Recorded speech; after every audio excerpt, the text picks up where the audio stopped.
Jaya Radha Madhava Kunja Bihari.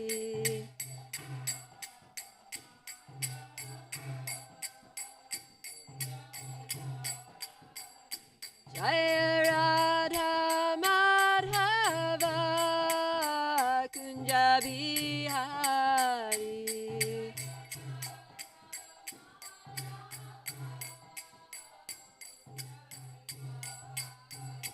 Jaya Prabhupada, Prabhupada, Prabhupada, Srila Prabhupada.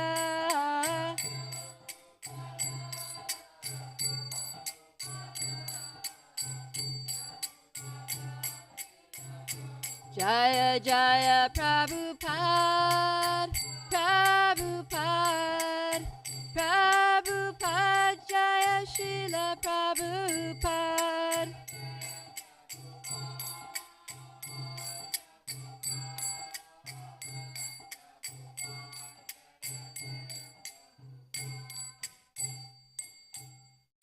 Gaura Premanandi. Om Namo Bhagavate Vasudevaya.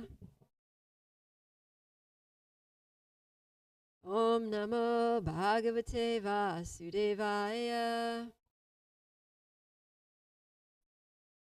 Om Namo Bhagavate Vasudevaya. Jaya Jaya Shri Chaitanya Jaya Nityananda. Jaya Advaita Chandra Jaya Gaura Bhakta Vrinda. Jaya Jaya Shri Chaitanya Jaya Nityananda. Jaya Advaita Chandra Jaya Gaura Bhakta Vrinda. Jaya Jaya Shri Chaitanya Jaya Nityananda. Jaya Advaita Chandra Jaya Gaura Bhakta Vrinda.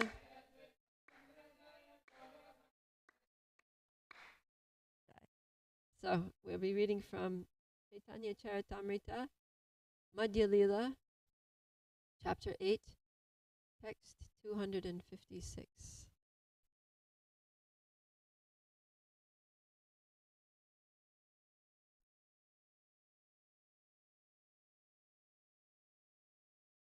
Book with me.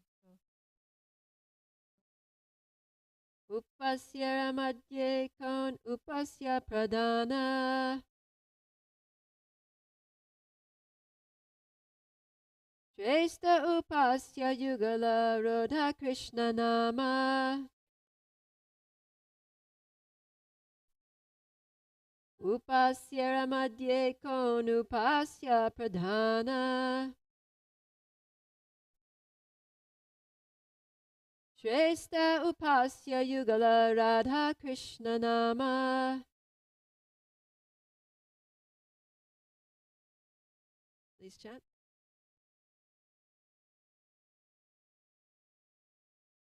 Upasya Ramadye Kon Upasya Pradana. Shrestha Upasya Yugala Radha Krishna Nama.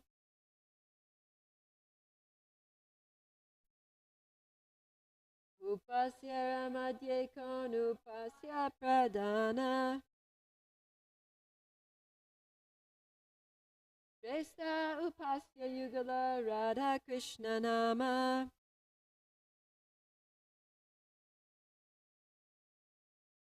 Upasya Madhye Kon Upasya Pradana.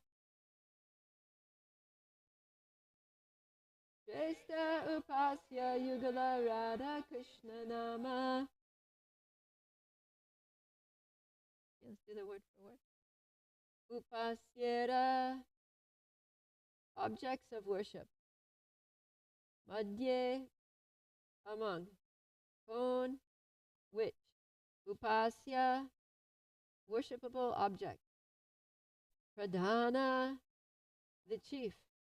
Shrestha, the chief. Upasya, worshipable object. Yugala, the couple. Radha Krishna Nama, the holy name of Radha Krishna or Hare Krishna. Translation and purport by Srila Prabhupada. Translation: Sri Chaitanya Mahaprabhu asked, among all worshipable objects, which is the chief? And Ramananda Roy replied, the chief worshipable object is the holy name of Radha and Krishna, the Hare Krishna mantra. Purport.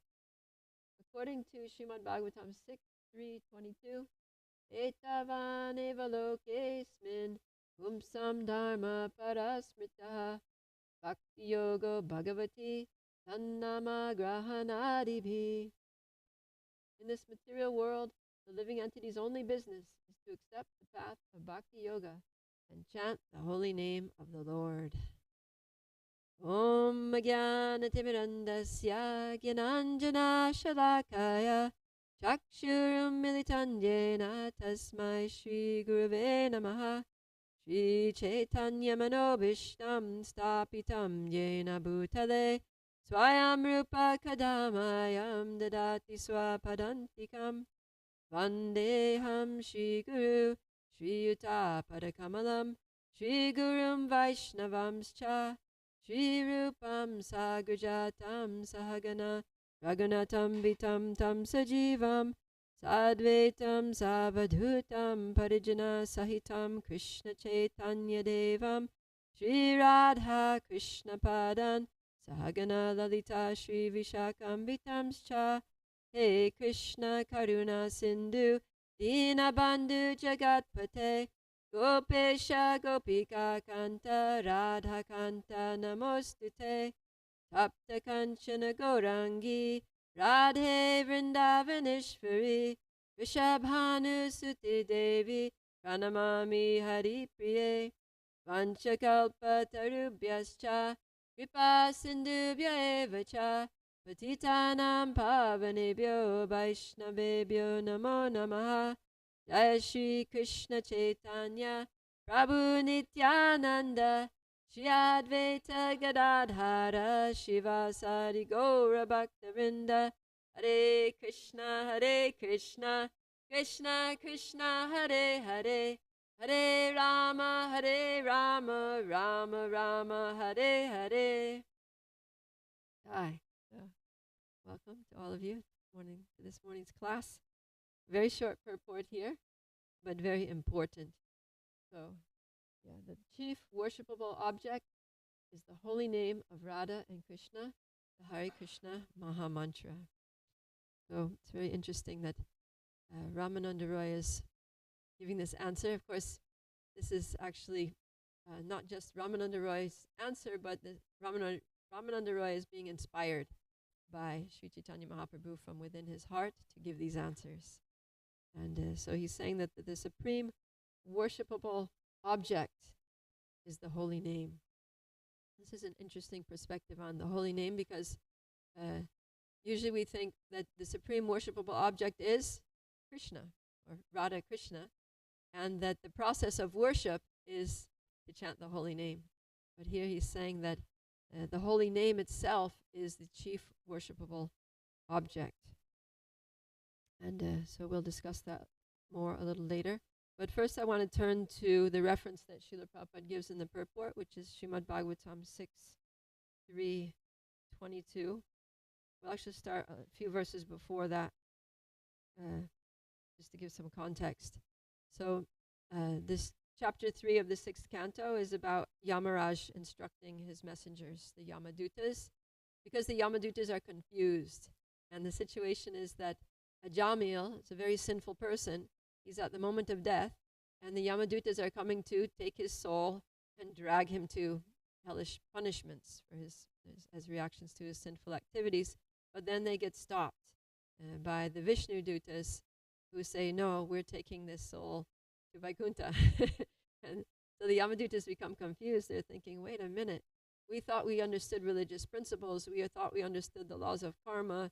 We thought we understood dharma, but we're confused, because usually a sinful person gets punished, but here a sinful person is somehow evading punishment, and these people are thinking that he's not sinful at all, so they're feeling frustrated. They go to Yamaraj, and so Yamaraj, he consoles them a little bit, and he says in text 19 that he said yes, that sorry, even before. He says that religious principles are very difficult to understand. The principles of Dharma are complex. And even Yudhisthira Maharaj, often you'll hear him saying that because he's Dharmaraj and he's trying to always do the right thing according to Dharma. But even he is sometimes in a conundrum. Right? He's sometimes like, what to do, how to respond to this situation, what is the religious thing to do, what is my duty. Arjuna was also confused, right? That he was confused about his duty. Dharma samudra chetaha. So often we get in this situation where we're confused about our duty. And especially in regards to real religious principles, they're very difficult to understand. So yeah, Yamaraj here in this text 19, he's saying that even great rishis in the highest planets within this universe cannot ascertain the real religious principles, nor can the demigods or the leaders of Siddha Loka, to say nothing of the asuras, ordinary human beings, vidyadharas and charanas. Saying even the highest beings in this universe have difficulty understanding the real religious principles. Then in the next verse he says, but there are some individuals within the universe who do understand religious principles, and I can name 12 of them. So these are the 12 Mahajanas. And so he says in text 20, Swayambur Narada Shambhu Kumara Kapilo Manuhu Pralado Janako Bhishmo Balir Vaya Sakir Vayam. So these are the 12 great personalities who do understand religious principles, who if we're ever confused about religious principles, we can go to them and get clarity. So these are Lord Brahma, Narada Muni, Lord Shiva, the 4 Kumaras, Lord Kapila Dev, Swayambhuva Manu, Prahlad Maharaj, Janaka Maharaj, Grandfather Bhishma, Bali Maharaj, Shukadev Goswami, and Yamaraj himself. He says, I myself. So we're very fortunate that throughout the Bhagavatam, we have teachings of practically all of these personalities, actually all of them. Or maybe, I don't know about Janaka Maharaj, maybe some things there in the 9th canto. But we have teachings, instructions from all of these Mahajanas in the pages of Srimad Bhagavatam. And Yamaraj is saying that I myself am one of these Mahajanas. So you're fortunate. You've come to the right person. Because I know religious principles and I can give you clarity. I can tell you what is the right thing to do. I can explain exactly what is the highest religious principle, what is Bhagavat Dharma. And so this is what he says. And this is the verse that Prabhupada quoted. So he's going to give the essence of Bhagavat Dharma right here in this verse. And he says, the translation is, devotional service beginning with the chanting of the holy name of the Lord is the ultimate religious principle for the living entity in human society. So, yeah. I was thinking that this is really the answer to the principal questions that the sages of Naimisharanya asked to Sutta Goswami way in the first chapter of the first canto of Srimad Bhagavatam. They come to Sutta Goswami with 6 questions. And the questions are basically like, what is the ultimate good for all people? What is the essence of all the scriptures? In other words, what do people really need to know to elevate themselves in this life and go back to Godhead? Because life is short. There are so many scriptures, so many people saying so many things. Just give us the essence. Like, what is the thing, especially for Kali Yuga, especially in this age when, people are manda, sumanda, matayo, manda, bhagya, yupadruta, short-lived, lazy, unlucky, misguided, and always disturbed. So life is too short, and people are too dull to read all the scriptures and understand them. So please do us a great favor. Do humanity a huge favor and just give us the essence. What is the essence of all the scriptures? What is the ultimate religious principle? that everyone can practice in this age to achieve the highest perfection? So the first answer that Sutta Goswami gives is in Srimad Bhagavatam 126, where he says, in a general way, he says, Savai pumsam paro dharmo yato bhaktir adokshaje haitukiya pratiyata yayatma suprasidati. This is the supreme occupation, the supreme dharma for all humanity is that by which one can attain loving devotional service to the Supreme Personality of Godhead. He says such devotional service must be unmotivated and uninterrupted in order to completely satisfy the self. So, Vaipumsam paro dharmo yato bhaktir adoksha. So he says bhakti. So this is it. He says the supreme religious principle, the supreme yoga or religious practice for all humanity is bhakti, is devotional service. And so now, and then the rest of the Bhagavatam is basically an unpacking of that. What is bhakti? What are the actual practices of bhakti? What does bhakti look like?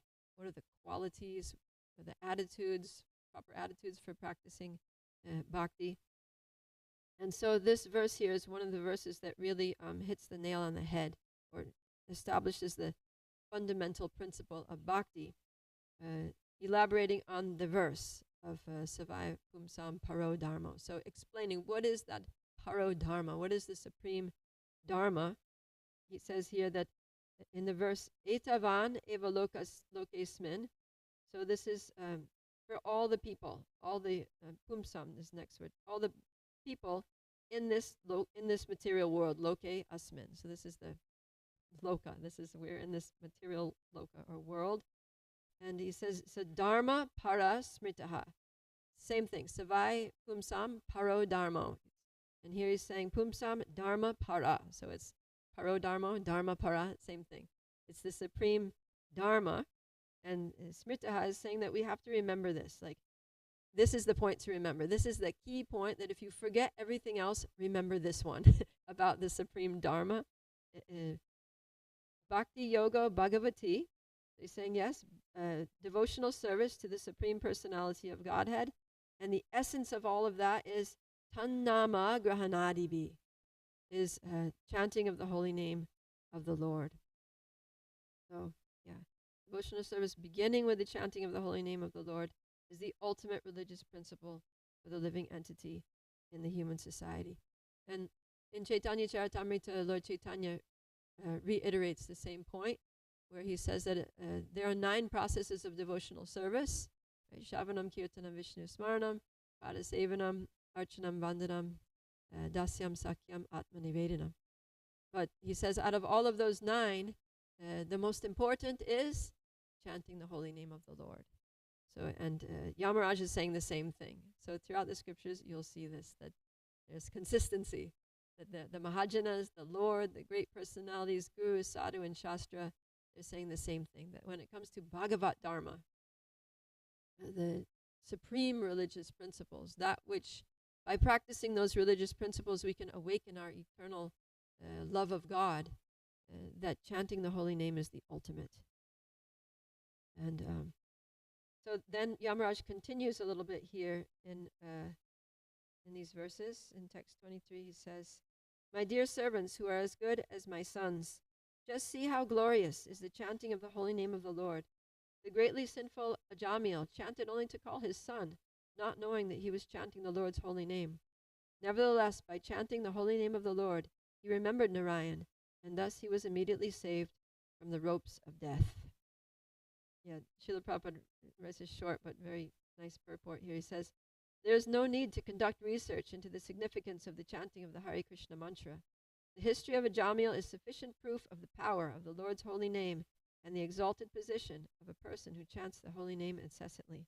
Therefore, Sri Chaitanya Mahaprabhu advised, Hare Nama, Hare Nama, Hare Nama eva kevalam, kalo nastyeva, nastyeva, nastyeva gatir anyata." In this age of Kali, no one can perform all the ritualistic ceremonies for becoming liberated. That is extremely difficult.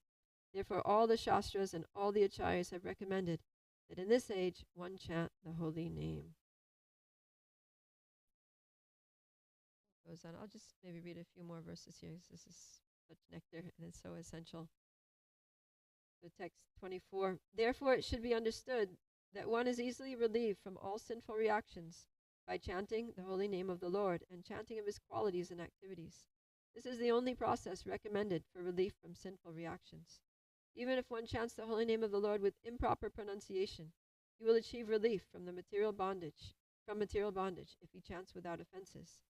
Ajamil, for example, was extremely sinful, but while dying, he merely chanted the holy name, and although calling his son, he achieved complete liberation because he remembered the name of Narayan.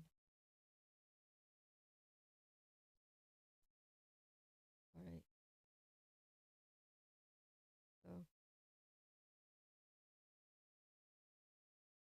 there's so many glories of the holy name here. You can continue reading on your own if you like. But I want to turn to this question of that we don't just chant the holy name to worship Krishna, but we actually worship the holy name. So we worship the holy name. The holy name is as worshipable as Krishna himself, because the holy name is actually non-different from Krishna. Right? Lord Chaitanya says this, that Kali Kale Nama Rupa Krishna Avatar. That in this age of Kali, Kali Kale means in the time of Kali Yuga, Nama Rupa Krishna Avatar. Krishna Avatar means the avatar, Krishna descends in the form of the holy name, in the Nama Rupa, the form of the holy name. So Krishna has descended in this age in the form of transcendental sound, and the transcendental sound vibration of his holy names. And there's also another nice verse that says, Nama Chintamani Krishna Chaitanya Rasa Vigraha. That the holy name is directly Krishna. In the same way that Krishna is like a transcendental touchstone that can fulfill all desires, so this holy name can do the same. And the holy name is invested with all of the potencies, all the power of Krishna, Chaitanya Rasa Vigraha, and all of the taste, all of the everything. It just opens up everything that Krishna can do for you in terms of, even materially, but especially spiritual realization, enabling you to access, the rasas, or the experience of taste and loving service to Krishna. This can all be achieved through chanting the holy name, through contact with the holy name. So, we really have to worship the holy name as non-different from Krishna. That in Mayapur, when I was in Mayapur, and Sachinanda Swami started doing the what do you call it? Kirtan Academy. Yeah, he started this thing called Kirtan Academy, and they would have courses, and it was an institute sort of thing, and devotees would go. They would enroll in this Kirtan Academy courses, and they had their temple room, their class, their area where they would assemble and have class. And so Sachinanda Swami very intentionally, he set up an altar there in the Kirtan Academy, and the altar consisted of one thing, and that was like a framed board with the Hare Krishna mantra on it. That was the altar. He said, in this academy, we are learning how to worship the Hare Krishna Maha Mantra, which is our supreme worshipable deity in this age of Kali. I thought that was really interesting, and that's exactly what we're being instructed here by Lord Chaitanya through the mouth of Ramananda Roy. So worship means that there's a certain attitude, right? If you're just doing something without the proper attitude, then it can't be called worship. If you're just holding a stick of incense, it's not worship. It becomes worship when you put your heart into it, when you have the proper attitude of reverence, of adoration, of respect, of understanding sambandha, of understanding our relationship with the worshipable object. Right? So if you're on the altar offering incense to Radha Kalachandji, there's an understanding that you are the Supreme Personality of Godhead. I am your servant. That's our relationship. I'm really aspiring to connect with you. Please accept me as your servant. Please bring me closer to you. And so all of that goes into offering the incense. It's not just a mechanical thing. Otherwise, it's not worship. It's just, doing something. So worship is something that comes from the heart. The heart and mind have to be absorbed in the consciousness that I am the worshipper, and this is my worshipable deity. So what is the consciousness, or what is the attitude of worship when we worship the holy name?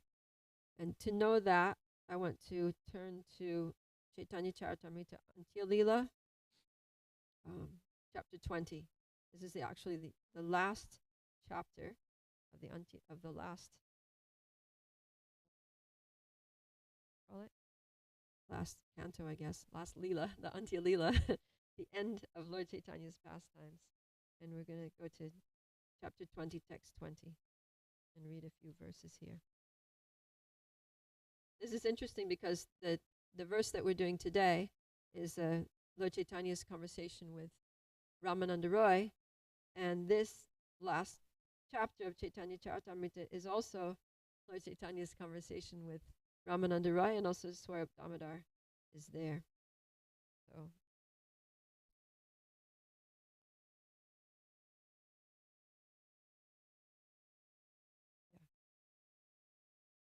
we'll do the Bengali. Ye rupe laile nama prema upajaya tara lakshana shuna swarupa ramaraya. Sri Chaitanya Mahaprabhu continued, O Swarup Damodar, Goswami, and Ramananda Roy, hear from me the symptoms of how one should chant the Hare Krishna Mahamantra to awaken very easily one's dormant love for Krishna. So this is what we're talking about, is the proper attitude, the how, right? We know what we need to do. We found out from Ramananda Roy already what we need to do. We need to worship the Hare Krishna Mahamantra, the holy names of Radha and Krishna, as given to us by the Acharyas in the form of the Hare Krishna Mahamantra. So that's what we need to do. And now we're going to learn from Lord Chaitanya himself how to do it. What is the attitude of worship? What is the mood to really properly worship the holy name? So he's saying, hear from me, Shune, Shuna, the proper name. The proper way to chant the Hare Krishna mantra is so that prema upajaya, so that love for God will awaken, because that's the goal of chanting. Okay, so now he's going to give us the first instruction in this matter. Vinadapi sunichena taror iva suhishnuna amanina manadena kirtaniya sadahari. One who thinks himself lower than the grass, who is more tolerant than a tree, and who does not expect personal honor, but is always prepared to give all respect to others, can very easily always chant the holy name of the Lord. So this is the first instruction in how to worship the holy name. So we have to worship the holy name with the sambandha. We were talking about the sambandha, the identity that I am lower than the blade of grass. I'm just a very humble soul here, struggling in the material world, getting stepped all over by Maya, just like the grass gets walked on by, people and animals and everything. So, sometimes dogs will go and like pass stool in the grass. And so we're experiencing so much difficulty and tribulation and embarrassment here in the material world, just like blades of grass do. And yet the grass, even when it's stepped on, it'll go down when the foot is pressing on it, but as soon as the person steps off it, then it kind of pops back up. So like that. To be a blade of grass is a low position, but there's some resilience there, right? Like grass is actually very strong. It can grow through cracks and, pavement and, break up stone and things even. So we need to be determined like the grass. That, yes, I'm very low, I'm very fallen, but I have this determination that I am going to survive. I'm going to live, Grass is a very determined living entity. So we should be very determined that I am going to chant. I'm going to finish 16 rounds at least every day. And yet I'm going to continue chanting even if people are stepping all over me, even if dogs are passing stool on my head. I mean,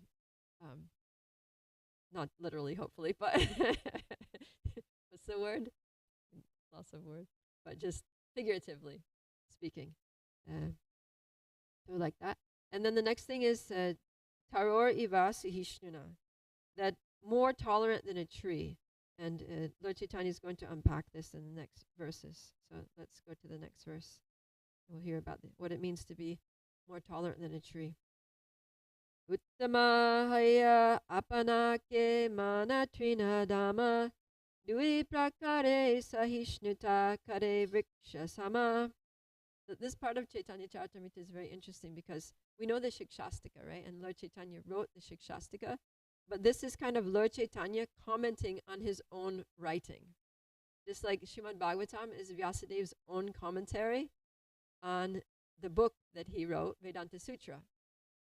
So Lord Chaitanya composed these 8 verses of Shikshastika, and now he's speaking them, and he's also commenting on them. So this is Lord Chaitanya's own commentary on this 3rd verse of Shikshastika. He says, these are the symptoms of one who chants the Hare Krishna Mahamantra. Although he is very exalted, he thinks himself lower than the grass on the ground, and like a tree he tolerates everything in 2 ways.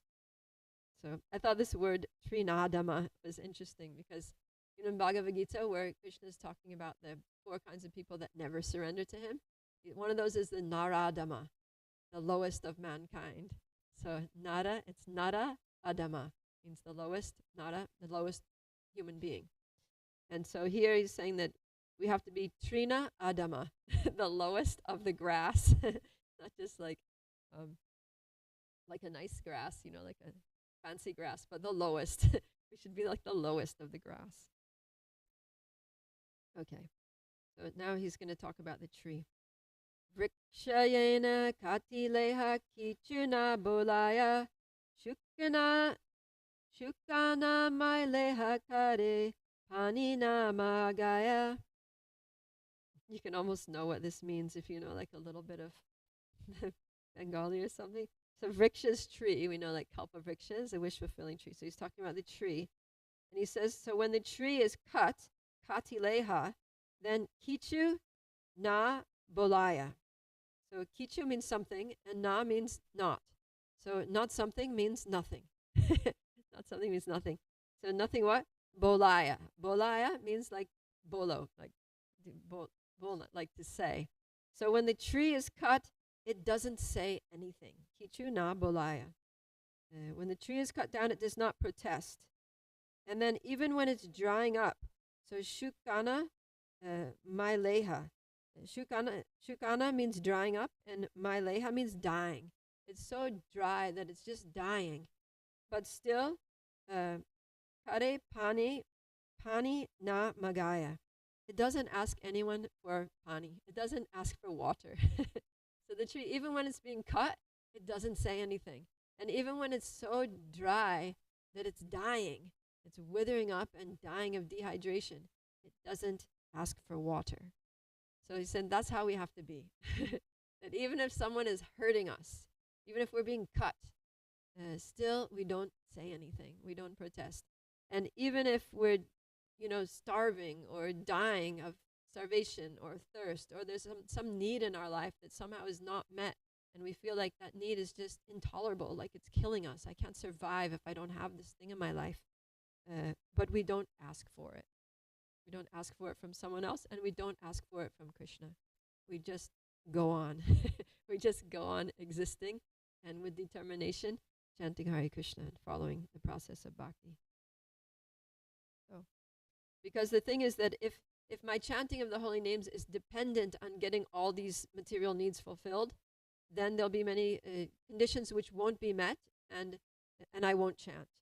Right? Like, okay, if my health is good, then I'll chant 16 rounds. If I'm not feeling well, then, I'll use that as an excuse to not chant.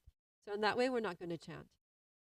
So that's why he's saying that if you, or if somebody disturbs me, then my mind becomes so disturbed that I won't be able to chant, so I'm not going to chant. So these things, if we're not tolerant like a tree in these 2 ways, then we're not going to chant, right? We're going to use these things. Oh, someone's cutting me, someone's insulting me or abusing me or mistreating me, then I'm not going to chant my rounds until this situation is solved. Or I'm not getting my need met, I'm not going to chant until that. So then that's why he's saying that if one wants to chant the holy name constantly, kirtaniya sadahari, then we have to have these qualities of a tree, that no matter what's missing in my life, I'm still going to chant. No matter how people are treating me, I'm still going to chant.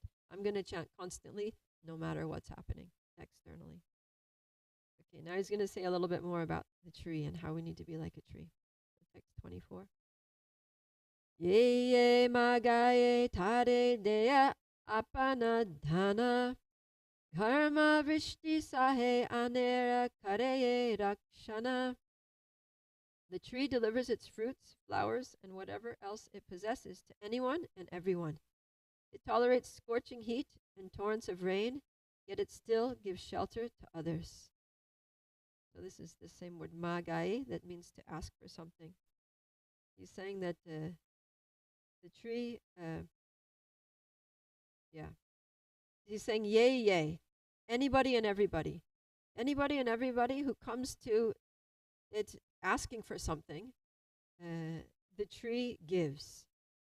Tare deya, he gives. And what does he give? Apana dana, its own wealth. So if somebody comes to you asking for something, just give. And don't worry about it. That's what the tree does, right? Somebody comes asking for shade, it gives. Somebody comes asking for fruit, it gives. Somebody wants leaves, it gives. Flowers, it gives. Bark, it gives. Whatever the person wants from the tree just gives. And then it says, Gharma Vrishti. So Gharma means the heat. So the tree's standing there in all kinds of weather. It's taking the heat of the sun, like the full brunt of the sun. Nothing is shading the tree. The tree is just standing there taking the sun. And Vrishti means rain, like Varsh. So the rain is also pounding down on the tree, and the tree is just taking that rain and tolerating it.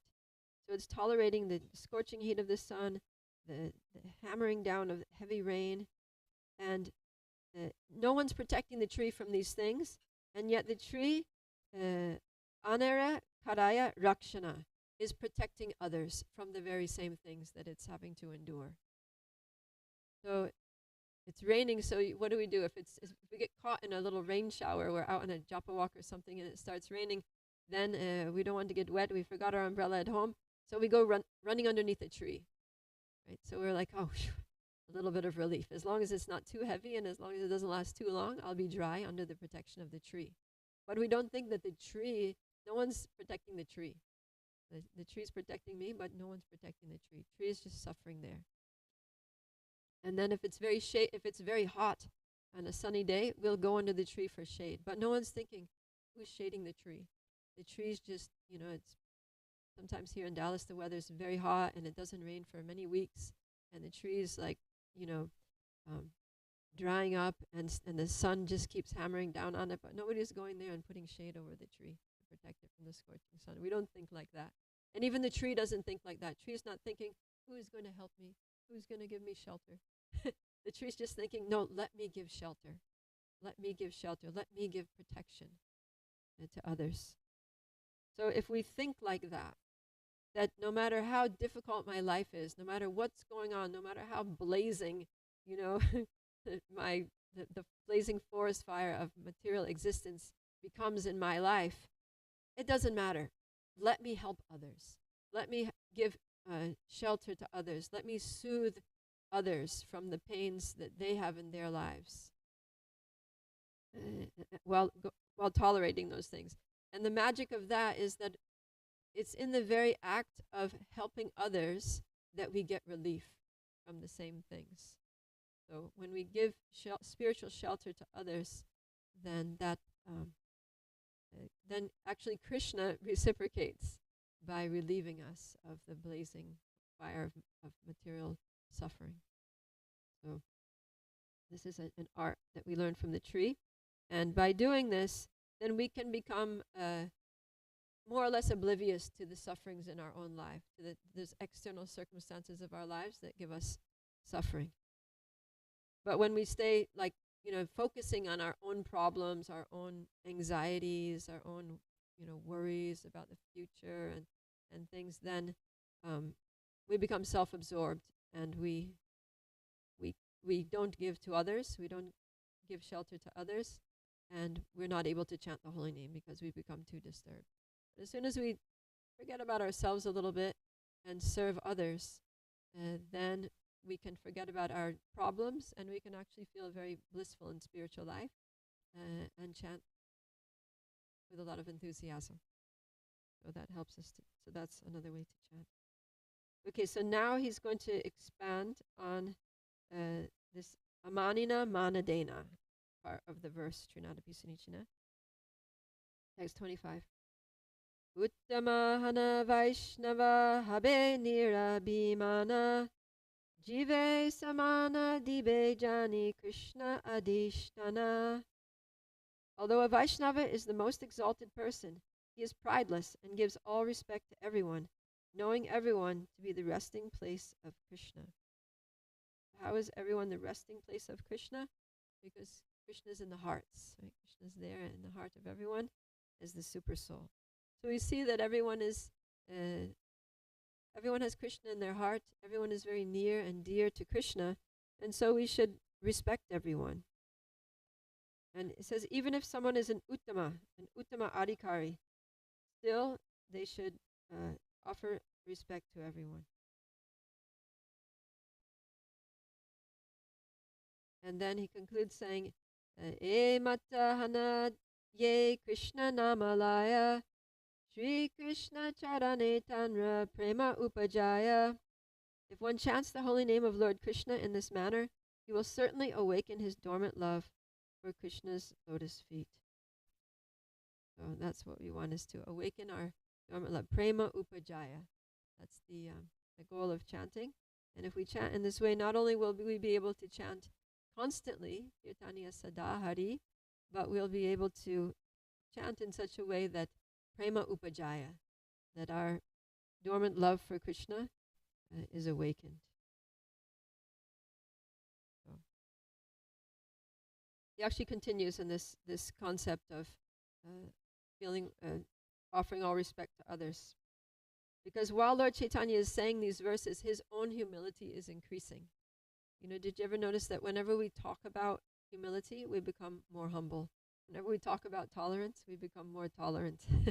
So as Lord Chaitanya is talking about humility and tolerance, then his own humility is increasing. That's what we see here in text 27. Kahite kahite prabhur dainya badila Shudha bhakti Krishna tani magite lagila. So kahite means speaking and speaking. As Lord Chaitanya spoke in this way, his humility increased. Dainya is the word for humility. Dainya badila. His humility increased, and he began praying to Krishna that he could discharge pure devotional service. So Shudha bhakti. He's praying for Shudha bhakti. He's praying to Krishna. So like that, whenever we hear about the glories of pure devotional service, then we get inspired to pray for that, right? When hearing about humility, we're, please Krishna, let me be humble. Please Krishna, help me to have these qualities of a tree, of, not worrying about my own external situation, but trying to give to others, trying to give shelter to others, and not getting so upset when people disturb me or if my needs don't get met, but just focusing on the holy name. We want to pray for that ability, because it's a great ability. And we're, in some degrees, we're not able to access that on our own. We really need Krishna's mercy to come to these exalted stages of bhakti where we actually have real, genuine humility and tolerance. So Lord Chaitanya is setting the example of a devotee, of a pure devotee, that we need to pray for these things. And then he says in the next verse 28, Premera swabhava yahan premera sambandha semane Krishna mora nahi prema ganda. Wherever there's a relationship of love of God, its natural symptom is that the devotee does not think himself a devotee. Instead, he always thinks that he has not even a drop of love for Krishna. So he's elaborating on this, how to not expect respect for oneself. Because if I think I'm a great devotee, very advanced devotee, then I'm going to expect, oh, I'm a great devotee. I've been practicing Krishna consciousness for so long, since before you were born. You need to respect me. you know. So if we're expecting respect, especially if we're demanding respect, then if we don't get it, we're going to be frustrated, and we're going to feel dishonored, and we're going to feel upset, and then that's going to disturb our minds. But if we actually understand the reality of the situation, that we also are in a very fallen position in this material world, then that's how advanced devotees feel. then we're actually an advanced devotee. When you're actually an advanced devotee, you don't think of yourself as an advanced devotee, because you're able to see the reality of how fallen you are, how fallen we are. So that's what Lord Chaitanya is saying, that you understand the actual situation, the actual sambandha. So he says, premera swabhava, the nature, the very nature, the swabhav of love. So this is a very esoteric instructions. He's teaching us about the nature, the swabhava of love, of prema, of love for God. He's saying the nature of love of Godhead is that wherever it is, premera sambandha, in that relationship of love for Krishna, semane, in the person's mind, that person's mind who has love of Godhead, he's thinking, Krishna more nahi prema ganda. He's thinking that that I don't have a ganda means means a smell, like a whiff. He says I don't even have a whiff of prema. Nahi prema ganda. I don't even have there's not even a slight fragrance. Like sometimes you don't have the real thing, but there's the smell. Like somebody's been in the kitchen baking bread.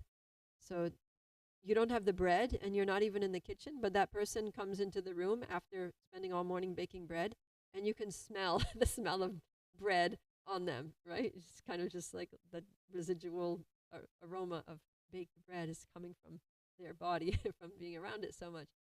So you can that's like the bread ganda. It's like a little whiff of bread. So you don't have the real thing, but so he's saying, with the speak of having love of God, I don't even have the the separated smell of it.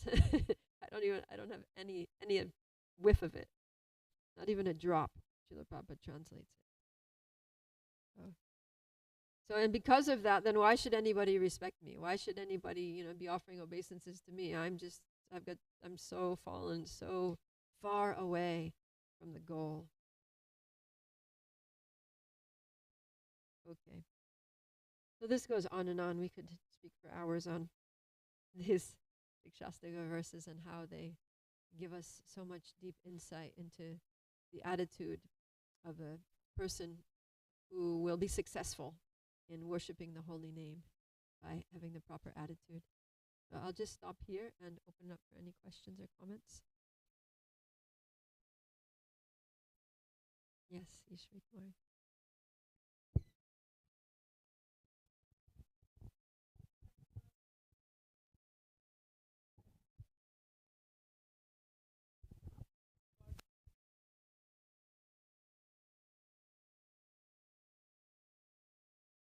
Okay, Ishri Kumar is asking me to shed some light on the verse where it says that if we chant in this way, then our dormant love for Krishna will awaken. Yeah, that's what we were discussing. So the verse is Trinadapi Sunichena Taro Ivasi Hishnina Amanina Manadena Kirtaniya Sadahari. So that's what we've been talking about, right? Like, what does this really mean? Lord Chaitanya is unpacking it a little bit. What does it mean to be more humble than a blade of grass? What does it mean to be more tolerant than a tree? What is the mentality that we need to have to not expect respect from others and to rather offer all respects to them?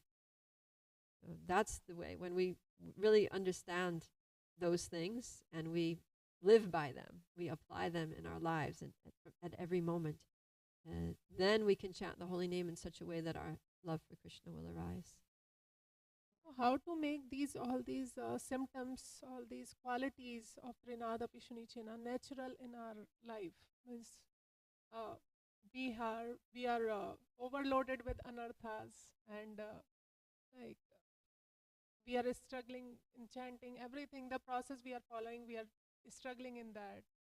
So, so to come up to the platform of Rinada Pishunichena, it takes a lot. It seems like to me. So it takes a Yeah. lot. So how to make it natural?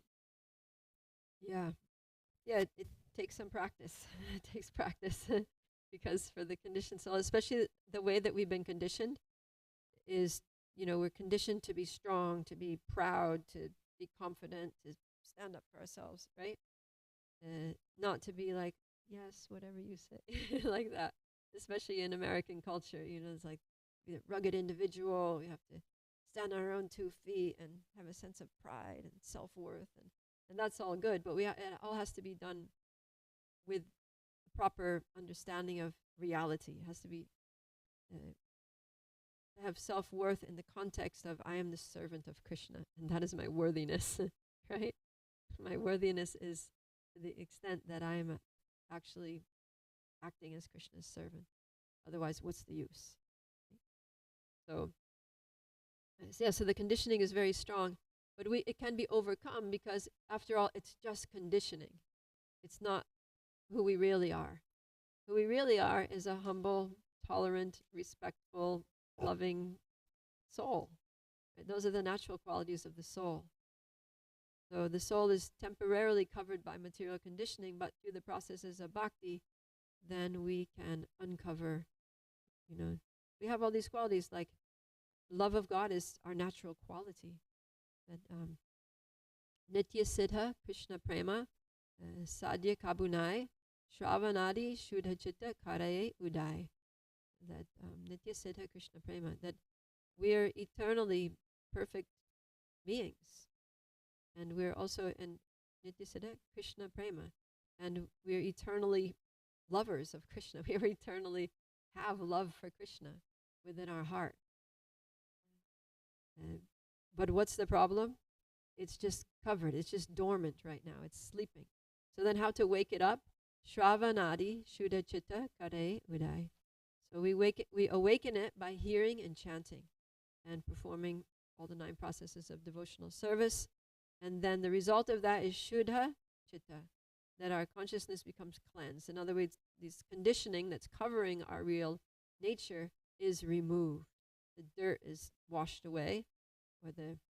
We're like you can say we're like a diamond that's covered in mud. Like we're actually the diamond, but we're just the diamond fell in the dirt and it got covered over in mud and it's all packed and hardened on, and it just looks like a lump of mud. Right? So the material world, conditioned souls, we just look like lumps of mud, lumps of dirt. And so when we look in our hearts, when we're introspective and very sincere, we look in there and we see, oh my God, it's all just dirt. We don't see the diamond because it's covered, right? But gradually, by the processes of devotional service, by chanting the holy names, we're hearing that the principal process is chanting the holy names. And then as we're chanting, also hearing, because it's Shravanam Kirtanam. So we chant the holy name and we hear ourselves chanting the holy name. We also hear about the glories of the holy name and the glories of Radha and Krishna, whose holy names we're chanting, and that gives us inspiration to chant the holy name. So through hearing and chanting and more hearing and chanting, continuous hearing and chanting, it's like a scrub brush, right? It's like a what do you call that thing? Pressure washer. It's very powerfully, washes the dirt, the mud away, and then gradually layer by layer by layer by layer. Like if you have a lot of mud caked around the diamond, it's going to take some time, not just like a little wipe with a washcloth and there's the diamond. It's going to take like hard work over a long period of time to get down to the diamond. But we'll get there. We just have to have patience and confidence, right? So this is the process. The process works. We're hearing it all over the scriptures, from every guru, from every sadhu, from every shastra. We're hearing it, right? That the holy name of the Lord is the most powerful, purifying process of devotional service. It can awaken our love of God if we do it according to these things. And then we might think, oh, it's a bit of a catch-22, because in order for our love to awaken, we have to chant with these qualities of humility, tolerance, and respect for others, and all that. But those are also covered. So how am I going to chant with those qualities if they're also covered, right? So we just have to, in the beginning, just call out for the mercy of Krishna and to give us the strength to chant, to call out for the mercy of Guru and Krishna, right? That there's a nice song by Bhaktivinoda Thakur. He says, Ekaki amara nahi payabala harinama sankirtane Kumi kripa kori shraddha bindu diya deho Krishna namadhane. So that means ekaki amara nahi payabala. That alone, myself, I don't have the strength. I don't have the capability to chant the holy name of Krishna. Why? Because I'm lacking humility. I'm lacking tolerance. I'm very proud. I want people to respect me, and therefore I can't chant properly. I can't chant for, with endurance. I can't chant for a prolonged period of time. It just gets interrupted. It's bad quality. It's not good at all. So alone, I don't have the ekaki amar nahi payabala hadinam sankirtan, to chant the holy name. Tumi kripa kori shraddha bindu diya deho Krishna namadane. But by a drop of your mercy, Tumi kripa kori, by your mercy, then you can give me a faith, Shraddha Bindu, even with a drop of faith. Shraddha Bindu Diya, Deho Krishna Namadane. Then by your mercy, I get a little bit of faith, and then I can chant the holy name. So even though I don't have the qualification to chant the holy name, but if I have a little bit of faith, if Gurudev, if praying to my spiritual master, if you can give me a little bit of faith, just a drop of faith, then at least I'll be able to continue because I have faith that it works. Even though I'm unqualified, even though I'm not feeling the effects of it, I'm still just seeing mud no matter how long I chant. But I have faith that if I just keep doing this, I'm going to find the diamond. My love for Krishna is going to awaken. And then he says, Krishna se tomara, Krishna dite paro, tomara shakati ache. Amito Kangala, Krishna Krishna bole, Dahitava pache pache. This is Krishna se tomar. Krishna is yours. Krishna se tomar, Krishna dite paro. You can give him to me. Tomara shakati ache. Such is your power. You have that power. Because Krishna is yours. You're holding Krishna in the palm of your hand. And so it's within your power to, if you have something, you have the power to give it. If you don't have it, you don't have the power to give it because you don't have it to give. But if you have it, you can give it. So he's praying to the spiritual master. Oh, Gurudev, you're holding Krishna in your hands. You have Krishna and you have the power to give him to me. So please give him to me. I'm just running after you, crying like a madman, like a complete fool. I'm just desperately chasing after you and begging you to give me Krishna, to give me the holy name of Krishna, to enable me to chant the holy name of Krishna. So like that. And we see that Lord Chaitanya is setting the same example here in these verses that we read, right? That he's praying. Lord Chaitanya himself, although he's the Supreme Personality of Godhead, he's praying for the ability to discharge pure devotional service, the ability to chant the holy name purely, so that his love for Krishna can awaken. So he's showing us what to do. So we pray to Guru and Krishna for the ability, even though we don't have those qualities. Please give me those qualities so that I can chant. Please give me the pure holy name so that I can become purified, so that these natural qualities will awaken. And then another thing that helps is to associate with those who have those qualities, right? Because by association, then a little bit of those qualities can rub off on us, or at least we can see what it looks like to be humble. We know what to aspire for. Because for us, when we're so proud and arrogant and conceited, it's like, what does it even mean to be humble? How does a humble person interact with others? I have no clue what that even looks like. So when we see somebody, we're like, oh wow, that was such a humble way to respond to it. I wish that I could be like that, and then we can start to kind of model that behavior. So that also helps. And pray for the blessings from those people. You're so humble, please bless me to be humble like you. Like that. So really it's a combination of our intense desire, our praying for the mercy, and our sincerely practicing the processes that will get us there. And those three things. Thank you Okay. so much, Mataji. Bye. Beautifully answered my question. So we're a little over time. I'm going to stop because I have to give another class soon. Shri, yeah, class on humility. Shri Chaitanya Charitamrita ki jai, Srimad Bhagavatam ki jai, Srila Prabhupada ki jai, Gaura Premanandi, Hari Hari Bo.